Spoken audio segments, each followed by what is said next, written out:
So I'm going to say something I've said a few times. I'm going to say this, keep repeating it. Sometimes a person needs to hear it. Maybe there's somebody new jumping on this first time that you've got an alert to this particular feed here. But, when it comes to being a real estate investor, if you're sitting here waiting for the rates to go down before you jump on the field and play ball, you're not going to get anywhere in reality. That's my opinion. Again, so it's kind of like being a star football player, sitting on the bench, anxiously with your helmet ready to go, waiting for that perfect time to jump on the field and get on the highlight reel. The people who get on the highlight reel have their ass on the field all the time. The more play, the more opportunity you have. So when the highlight reel hits, we don't know when it's going to be, but when you're out there and you're on it, you're on it. But in the meantime, you're also making some pretty good plays at the same shot at the same time. There's deals all over the place out there. I'm staring at some. They were hitting my desk yesterday. Somebody reached out to me and said, "Hey, do you have anybody that might be interested in this?" I'm looking at a situation right here. It's 100 and I've got 5 screens up, guys. So to look at all the data I'm staring at right now, they're looking at a property that's going to be it's going to cost them in the range of about $130,000. It's worth 150-ish. Could be more, could cost a little more than that, but ultimately, a time a person is done, or a person did kind of like a burr strategy kind of deal, went into this transaction. He did what we're calling really armored equity, being able to acquire that thing with your LLC, be able to lien it properly. When you pay it, don't pay cash and leave it to where it's just sitting out there flapping the breeze with a lienless property that you can possibly have risk at having the equity risk. We can show you how to not put that equity at risk. You get in that situation, we come in, we do a refinance on that. You may be in this thing for $18,000 to $20,000 with what they're projecting on the cash flow. It's anywhere from an 18 to a 22% cash on cash return, depending upon whether it's 18 or 20 or maybe $22,000 left in the deal on a $150,000 home.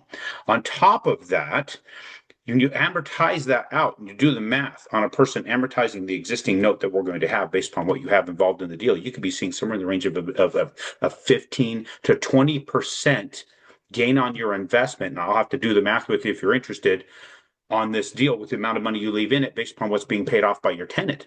That's basically before any cash flow. You could see 18 or 15 to 20% growth on your investment every single year.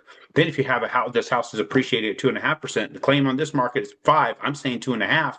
That is another 18 to 20% return on your investment. You're looking at or growth on your investment of $18,000 to $20,000, 22,000, whatever it might end up being. We can map out those numbers. You could be sitting somewhere near.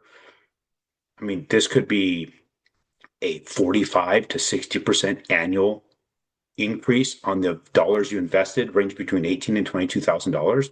This is a phenomenal deal. They threw it in my face. Hey, do you know if anybody might want this? I'm like, I don't know. Yeah, I'm sure I do. There's some people on the field right now playing ball. They're not sitting on the sidelines. I got another one. Somebody said, "Hey, I'm willing to carry a note on something, $200,000 note." They bridge the gap between the acquisition and what it's or the note and what the property's worth. It's worth probably 235 is what the claim is. They'll carry the 200 note at a stupid low rate for like 7 years. Guys, if you have an interest in something like that, reach out to me. info@aaronchapman.com. Text me, the number. Get a hold of me. Reach out to my team. Let's figure this out. Text me at 602-291-3357. I can connect you with these folks. There's amazing deals out there. So just want to let you know, there's still deals. If you're not sitting in the stands waiting for the rates and you're on the field, you can find deals. I'm staring into some of them right now, interestingly enough. Now, let's talk a little bit about what happened this week. So we had, let me see here. Retail sales, we talked a little about that. But the big stuff was the initial jobless claims. They came in lower than anticipated, which is good, showing the economy strong. We also had a revision, went up from the revised amount. So we had initial claims go up from the previous reading. Continuing claims, they had dropped from the previous reading. So they had a revision that was down and then another drop. So the continuing claims are starting to ease up a little bit. So we're showing a little more strength of the job market. Housing starts are down. Building permits are down, not a ton, but they're still down. But the big news was the Fed rate decision. Everybody's like, "Oh, is the Fed going to lower the rates?" Guys, the Fed lowering the rate does not move the interest rates for the market. People keep talking about how we need the Fed to lower the rates and bring the rates down for housing. That's not what does it. The only way the Fed influences is by jumping money into or dumping money into the mortgage-backed securities, that $8 trillion. And then, of course, with other sources, it was over $16 trillion that went into it. So that is how the Fed would be able to influence interest rates. But the Fed also said that we're going to leave it. They didn't move the interest rates. There is the dot plot that says we could see a small chance of it happening in July, a bigger chance happening in the time in September. I think it was September, October. Don't quote me on that one, but it's later in the year. They have a pretty high chance, 60% chance of a Fed drop. I don't know if it's going to help us much because the last time three times they did it, they increased the interest rates. So there is that. Now, Jerome Powell said while he was there, he said that there's some uncertainty right now. He says we've never seen where we're at before. Now I know he's referencing the tariffs, but also look at what happened with them completely erasing any sort of cycles by doing quantitative easing. Now, there is talk that, well, they do quantitative easing again because that's what they need to do. Well, does the Fed have the capability to do that? Well, we just talked about Jamie Dimon last week, says, hey, they're the ones moving the most of the money. The Fed's not moving as much capital as even, as Chase is. They're control of the flow of it because they're the Federal Reserve. But as far as them moving the capital, where did they get the capital to actually influence the interest rate? They got it from the U.S. Treasury. Now, who was in charge of the U.S. Treasury at the time that Ben Bernanke, the head of the Fed, chairman, was able to move that? It was the Treasury Secretary, Hank Paulson. What was Hank Paulson's background? Well, he went to Dartmouth. He spent 32 years at Goldman Sachs, and he was the CEO at Goldman Sachs in 1999. He was then put in place as a Secretary of the Treasury under George W. He's got a big history in Wall Street. So a lot of that money went to benefit Wall Street, if you think about that, with all the buyouts, or call it buyouts, but it was the bailouts and all that kind of stuff during that. And if you were too young to remember that, guys, we saw this in real time, and it was ugly.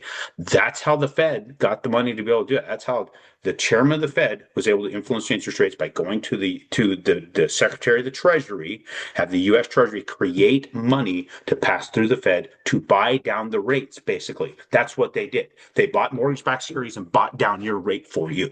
And now what do we have? We have a $37 trillion U.S. debt as a result of this crap. Now, here's the question. Is the Fed going to do that again? Well, who's the current Treasury Secretary? We got this guy, what is his name? Scott Bessent. And what is his history, interestingly enough?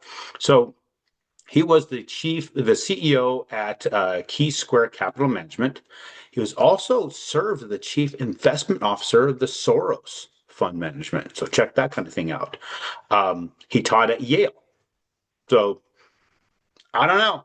He worked at Brown Brothers, Harriman, Killing, and some other outfit early in his life, but I can't tell you whether or not he would play that kind of game too. He does have heavy history to the markets. Soros is an interesting background. When you talk about the Soros Fund Management, we know what Soros likes to do with money. So hard to say what that's going to end up doing.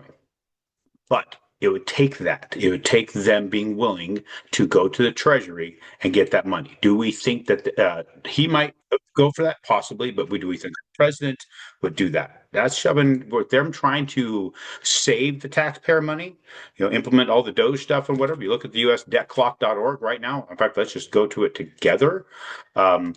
They actually are tracking how much that is saving. So $525 billion being saved through the Doge clock. U.S. federal spending, you look at the U.S. national debt growing as fast as it is, $107,000 per citizen, $323,000 per taxpayer. Kind of an interesting thing to look at. $107,000 per citizen, $323,000 per taxpayer. That shows you the difference between taxpayers and citizens. And what about the people who aren't U.S. citizens? There's that too.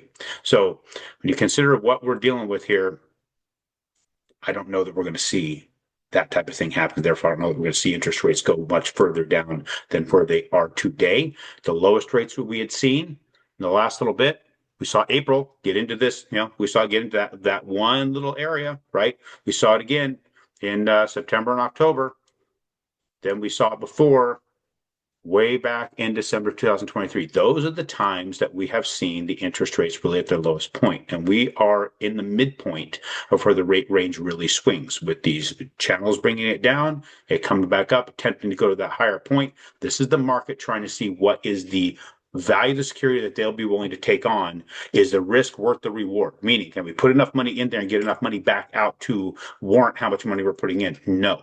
Once they reach this point, it does not last. As we've seen, it does not last. Here they hit it, does not last. So that has proven itself. This range, since quantitative tightening, is our range, and I don't see us having lower interest rates than that unless it's being influenced by the Federal Reserve getting money from the U.S. Treasury, and then, of course, other sources. So we've seen this week, with the news that we've been getting, is swinging back and forth within this range. It is outside of that downward channel. We are going flat.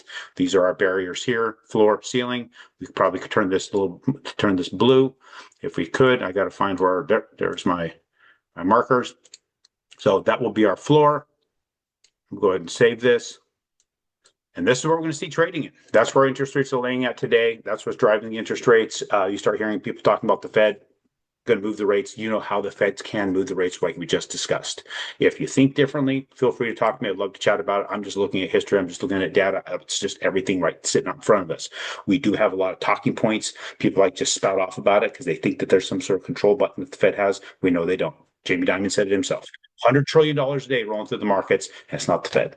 Appreciate you guys. If you're interested, again, reach out to me. There's a couple kick-ass deals right here I can plug into the people who want to talk to them. It's up to you, right? You're the CEO of your investment business. I don't control what you're going to do. I just would love to plug you into folks that have what might be a really, really great deal for you. After you do the research, I'd be happy to do the numbers with you. One of them, I ain't going to do the loan for you. It's a badass deal. It's a very low rate. I'm not going to quote it because I don't quote that rate. I'll let them quote it. But it's an amazing payment. We're talking about cash flows of $400 or $500 is what it seems like. So chat with you guys real soon.